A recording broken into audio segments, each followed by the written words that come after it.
Après un an et demi de crise, les professionnels du bâtiment espéraient un retour à la normale. C'était sans compter sur la récente crise des approvisionnements.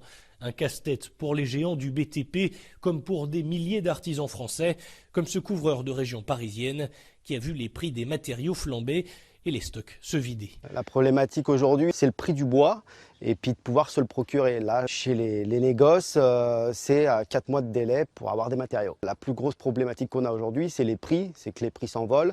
Pour certains matériaux, ça va jusqu'à 120% de plus que la normale. Donc les prix des chantiers explosent. La France, comme le reste du monde, est en pleine reprise économique, l'activité est soutenue.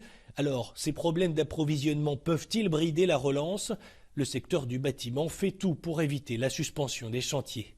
L'ensemble des matériaux du bâtiment est touché par cette pénurie et en tout cas cette hausse des prix. Écoutez, aujourd'hui, il faut s'adapter sur les chantiers.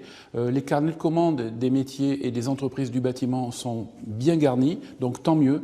On peut comme ça jouer, se débrouiller entre plusieurs chantiers et on y arrive aujourd'hui, il n'y a pas d'arrêt de chantier, c'est ce que l'on craignait beaucoup. C'est pour ça que nous, on demandait une aide spécifique au niveau du gouvernement français là-dessus. Aujourd'hui, la majorité des chantiers fonctionnent, donc c'est le principal aujourd'hui.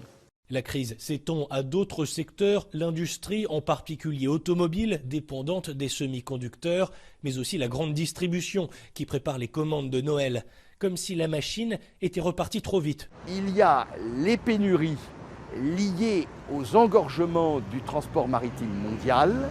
Et là, oui, ça va durer et ça ne se résoudra pas avant 2022. L'autre côté, ce sont les augmentations des prix des matières premières.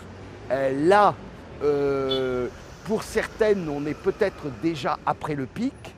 Pour d'autres, on le vit pleinement. Quand on regarde tout simplement les prix du gaz naturel, de l'électricité.